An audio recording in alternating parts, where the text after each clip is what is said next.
And in the end, it was Brentford that won 1-0 in their match. That was against Newcastle. Josh De Silva with the only goal in that game. Manchester City, they put 4 past Arsenal. They progressed to the semi-finals. Our earlier match, it was Tottenham, who won 3-1 over Stoke at the Bet365 Stadium. And the one you just saw there, 2 late goals in Manchester United. They wrap it up 2-0 against Edinson at Goodison Park. A reminder, the semi-final draw is coming shortly, so stick with us to find out who plays who in the next round. So, Boxing Day. We have a lot of football coming up for you. Fulham at their place in the semi-finals of the Carabao Cup. Stay with us because the draw is coming up. 8 of those were on target for Manchester United. 65% possession, a 2-0 win. That's the most important stat. They do progress. Harry Maguire, captain, he is with... The manager spoke about learning how to win trophies. Do you think you've passed this lesson today? Yeah, well, we played for Manchester United. We expected to win trophies. So we got to semi-finals last year. This year, we've reached our first semi-final in our first competition. So no, it's important to reach these big games, but we need to now, like I say, start winning the big games like the semi-finals and go on to lift trophies for this club. Apart from the win, what pleased you most tonight? Yeah, I think the performance. It's always a tough place to come, Goodison, and obviously they've got a few fans in the stadium as well, which give it a little bit of an atmosphere. But we controlled the game throughout. I felt obviously there was going to be a threat from set plays and a few crosses, but no, I think we fully deserved the win, and I'm pleased we got it in the end rather than taking it to penalties. Well done, Harry. The draw's coming up in a few minutes' time, but Edinson Cavani is the Carabao man of the match. If you'd like to do the presentation for him in the dressing room, please. Of course, yes, no problem. Thank you. It talks about going through to these games, these big cup semi-finals and winning through. They made 3 semi-finals last season. They crashed out of all of them. They're now into another semi-final. Are they starting to learn how to grind out these games? Yeah, potentially. As you said, they lost 3 last year into another one. And maybe it's a bit of a mentality problem. But as I said, they've got another opportunity now. It was a good performance today. They look comfortable. I think the only disappointment really from Everton's point of view is that they've got one of the most informed strikers about, and they didn't really make Maguire defend. Do you know what I mean? So he didn't really have a lot to do. But from their perspective, Manchester United, another semi-final, they're in good form. To make 9 changes and put in that type of performance, listen, the confidence is flowing. Dominic Calvert-Lewin, 2 touches in the opposition box. He was really isolated.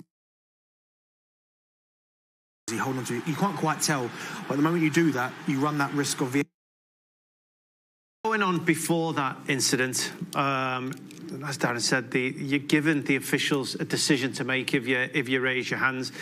No VAR on the night. The referee and the assistants didn't see it, and probably a fortunate guy to stay on the field.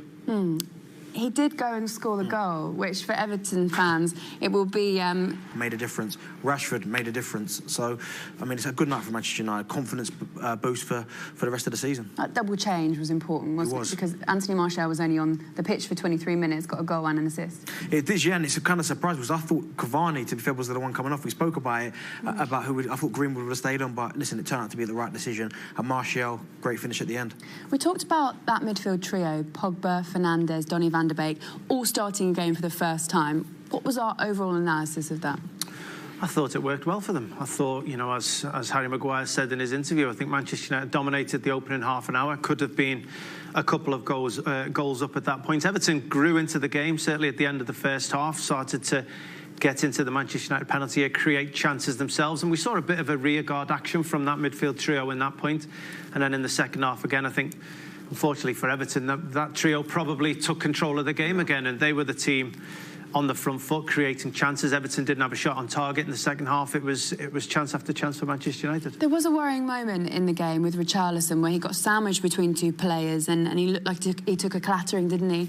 It was credit really to the Everton medical staff to take him off at this moment, because Pogba and Fernandes come either side of him. Talk us through this. You don't realise at this point the hit he's took, and that nudge from Bruno Fernandes, although he's not trying to endanger Richarlison, you see he's already out cold. His legs are flailing around. It's a big hit from Bailly.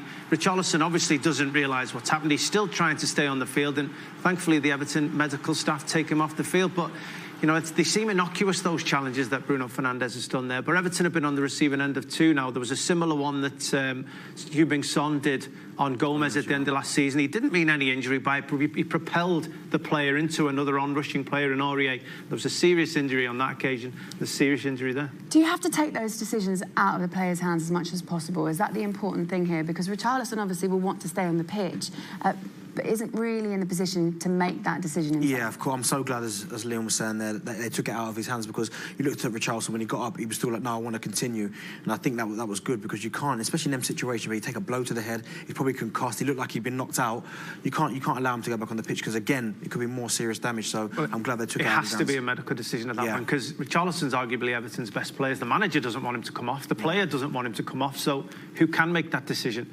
I think, having seen Richarlison, the state he was in, the medical decision was right to take him off. Will Everton walk away from this? How will they feel about their overall performance, Liam? I think they'll be disappointed that they didn't ask more questions of Manchester United. I think that when you've got a quarter-final game of a cup at home, fans in the stadium, you're probably hoping that you really make their goalkeeper work hard. And Henderson had a decent enough save in the first half from the Gylfi-Sigurdsson free kick. But other than that, I don't think he was stretched at all. So I think that'll be something to work on moving forward. Yes, they haven't got their full-strength side out at the minute, but still expect to create chances for a striker who's in such hot form. And for Ole Gunnar Solskjaer, the positives really to make 9 changes, and even though he had the subs and they made a difference as well, to make 9 changes to come away from it with a clean sheet and a 2-0 win, quite positive. It is really positive, and I think, as you said there, the 9 changes, the way they started the game could have been outside. Cavani had a couple of opportunities, Pogba had a chance, Greenwood's header.